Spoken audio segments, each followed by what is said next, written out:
नमस्कार। आज के इस वीडियो में दैनिक जागरण के संपादकीय से 468 शब्दों के डिक्टेशन को हम लोग आउटलाइंस के साथ लेने वाले हैं।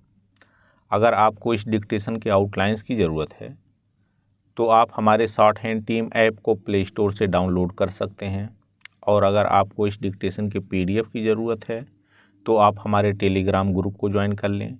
लिंक इसी वीडियो के ठीक नीचे डिस्क्रिप्शन बॉक्स में आपको मिल जाएगा। इस डिक्टेशन को हम लोग 3 अलग अलग स्पीड में लेंगे। पहली बार में 70 की स्पीड में, दूसरी बार में 80 की स्पीड में, तो तीसरी और आखिरी बार में इसी डिक्टेशन को हम लोग 90 की स्पीड में लेने वाले हैं। तो 70 की स्पीड में आपका डिक्टेशन स्टार्ट होगा 5 सेकेंड के बाद। तब तक के लिए आप रेडी रहें।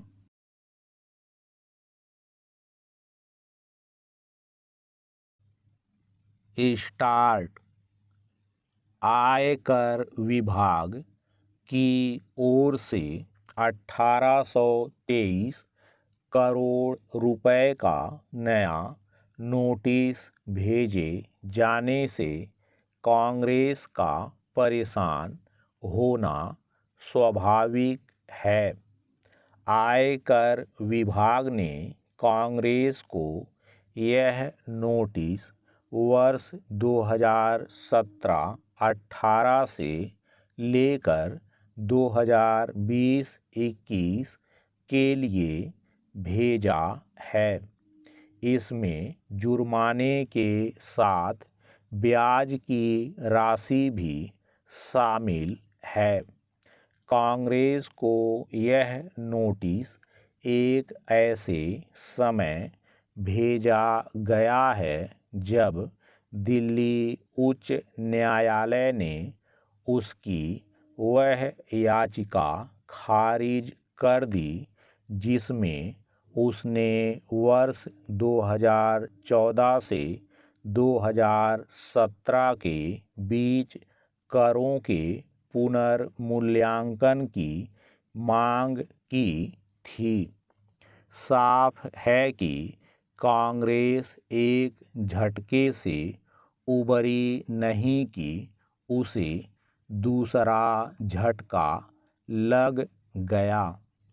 निसंदेह जैसे यह सवाल उठता है कि आखिर आयकर विभाग को एक ऐसे समय सक्रियता दिखाने की क्या आवश्यकता थी जब लोकसभा चुनाव के चलते पक्ष विपक्ष में आरोप प्रत्यारोप का दौर पहले से जारी है, और इस क्रम में कांग्रेस यह प्रचार कर रही कि मोदी सरकार विपक्ष को परेशान करने के लिए अपनी एजेंसियों का इस्तेमाल करने में लगी हुई है।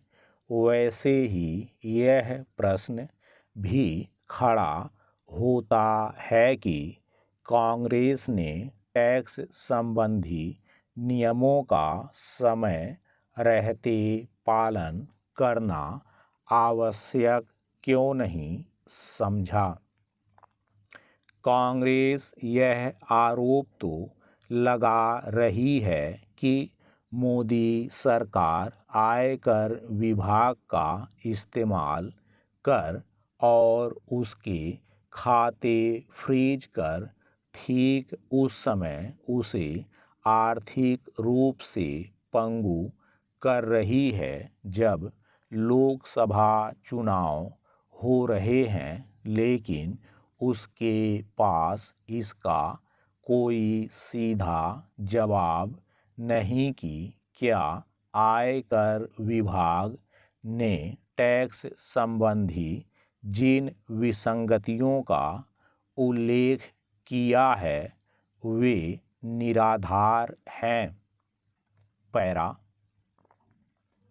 आखिर यह कहाँ तक उचित है कि कांग्रेस टैक्स संबंधी नियम कानूनों का पालन भी ना करे और खुद को पीड़ित भी बताए। क्या आयकर के मामले में कांग्रेस नियम कानूनों से ऊपर है या फिर खुद को किसी विशेष छूट का हकदार मान रही है? जो भी हो, इतना तो है ही कि आयकर विभाग को चुनाव के मौके पर कांग्रेस की टैक्स संबंधी विसंगतियों को लेकर उसके खिलाफ सक्रियता दिखाने से बचना चाहिए था। यह काम वह चुनाव के पहले और बाद में भी कर सकता था। प्रश्न उसकी कार्रवाई का नहीं बल्कि समय का है। चूँकि उसने चुनाव के मौके पर अपनी सक्रियता दिखाई, इसलिए कांग्रेस को अपने इस पुराने आरोप को नए सिरे से धार देने का अवसर मिल गया कि मोदी के भारत में लोकतंत्र खतरे में है। आखिर टैक्स संबंधी नियमों की अनदेखी करने वाले किसी दल को आयकर विभाग का नोटिस मिलने से लोकतंत्र की सेहत पर कैसे असर पड़ सकता है? प्रश्न यह भी है कि राहुल गांधी यह धमकी देकर क्या साबित करना चाहते हैं कि यदि सरकार बदली तो ऐसी कार्रवाई होगी कि दोबारा किसी को यह सब करने की हिम्मत नहीं पड़ेगी? क्या इसका यही अर्थ नहीं कि वह सत्ता में आए तो सरकारी एजेंसियों का वैसा ही इस्तेमाल करेंगे जैसा करने का आरोप वह मोदी सरकार पर लगा रहे हैं? स्टॉप।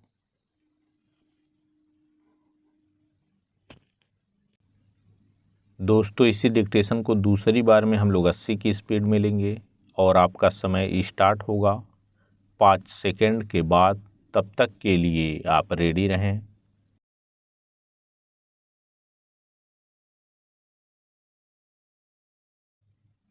स्टार्ट।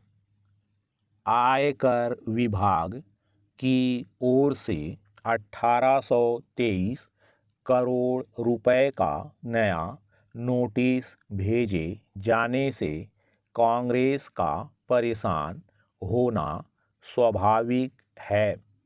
आयकर विभाग ने कांग्रेस को यह नोटिस वर्ष 2017-18 से लेकर 2020-21 के लिए भेजा है।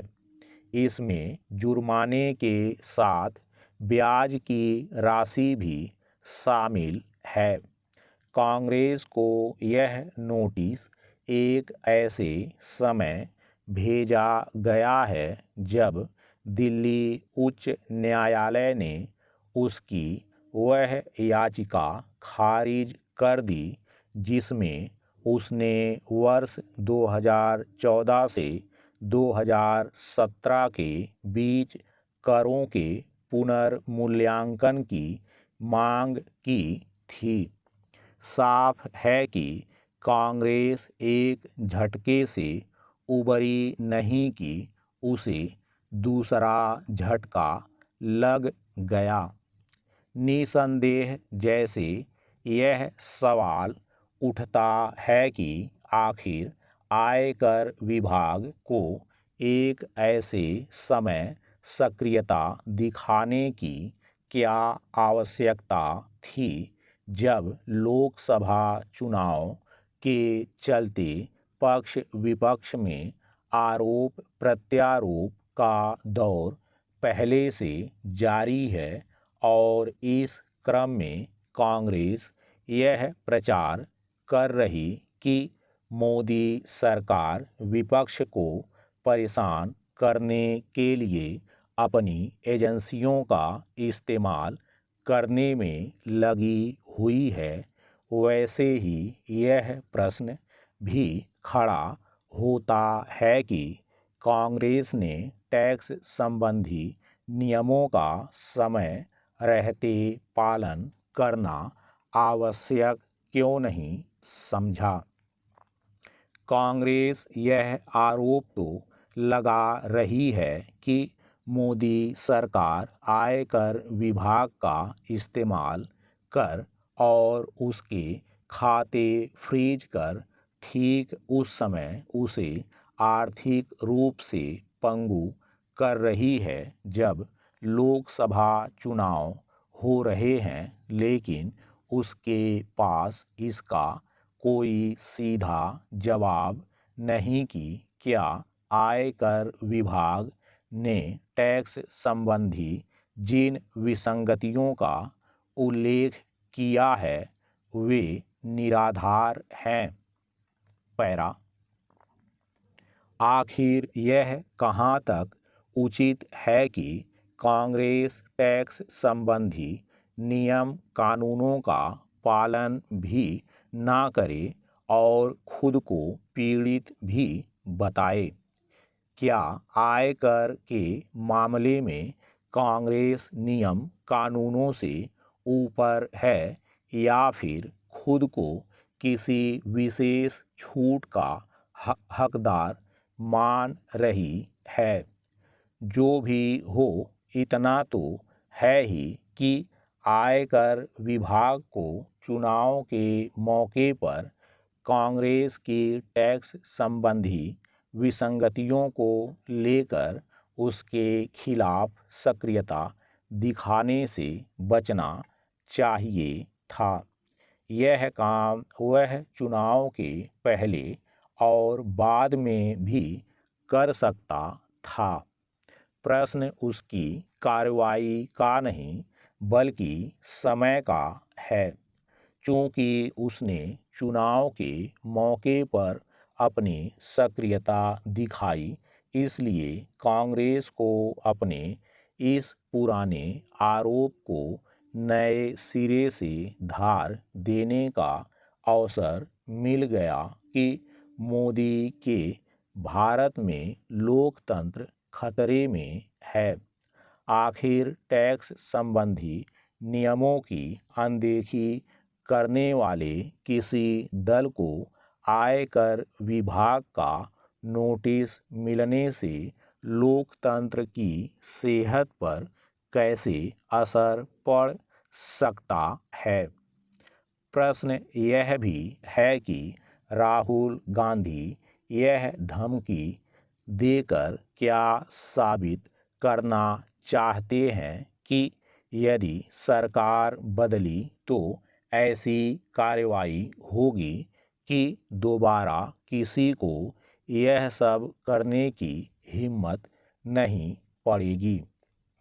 क्या इसका यही अर्थ नहीं कि वह सत्ता में आए तो सरकारी एजेंसियों का वैसा ही इस्तेमाल करेंगे जैसा करने का आरोप वह मोदी सरकार पर लगा रहे हैं? स्टॉप।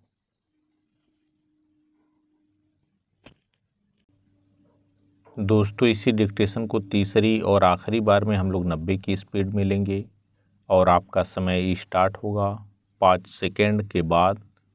तब तक के लिए आप रेडी रहें।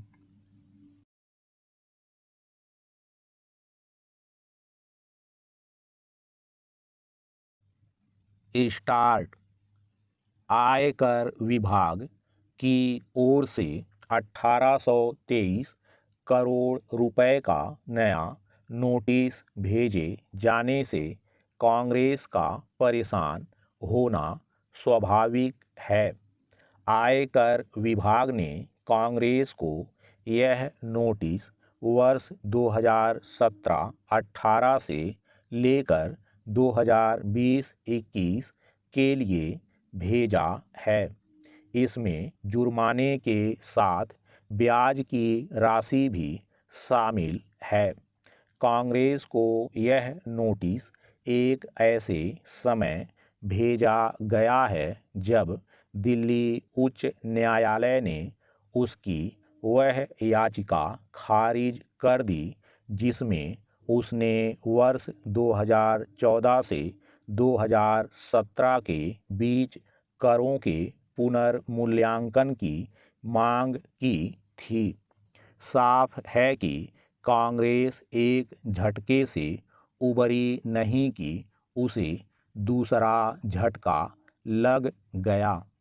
निसंदेह जैसे यह सवाल उठता है कि आखिर आयकर विभाग को एक ऐसे समय सक्रियता दिखाने की क्या आवश्यकता थी जब लोकसभा चुनाव के चलते पक्ष विपक्ष में आरोप प्रत्यारोप का दौर पहले से जारी है और इस क्रम में कांग्रेस यह प्रचार कर रही कि मोदी सरकार विपक्ष को परेशान करने के लिए अपनी एजेंसियों का इस्तेमाल करने में लगी हुई है।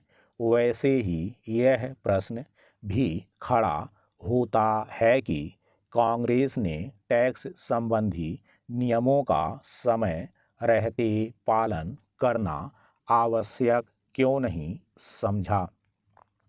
कांग्रेस यह आरोप तो लगा रही है कि मोदी सरकार आयकर विभाग का इस्तेमाल कर और उसके खाते फ्रीज कर ठीक उस समय उसे आर्थिक रूप से पंगु कर रही है जब लोकसभा चुनाव हो रहे हैं, लेकिन उसके पास इसका कोई सीधा जवाब नहीं कि क्या आयकर विभाग ने टैक्स संबंधी जिन विसंगतियों का उल्लेख किया है वे निराधार हैं।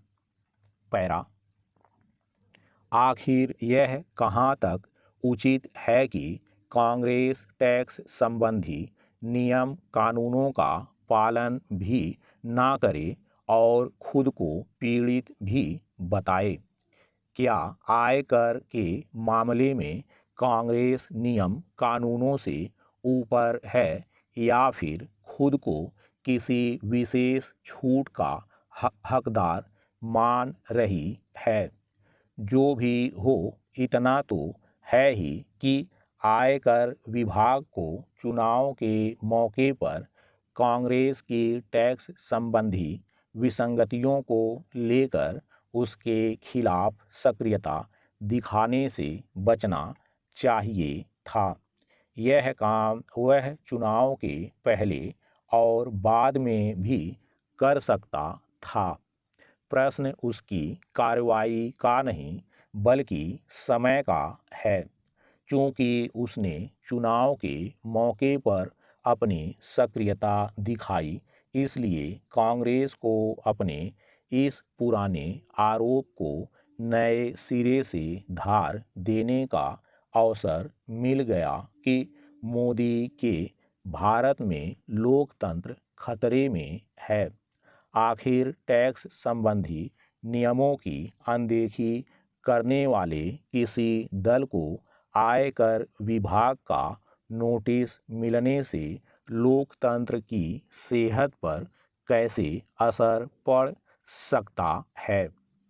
प्रश्न यह भी है कि राहुल गांधी यह धमकी देकर क्या साबित करना चाहते हैं कि यदि सरकार बदली तो ऐसी कार्रवाई होगी कि दोबारा किसी को यह सब करने की हिम्मत नहीं पड़ेगी?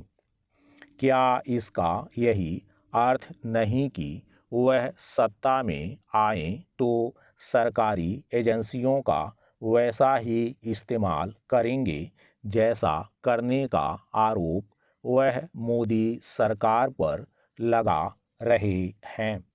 स्टॉप।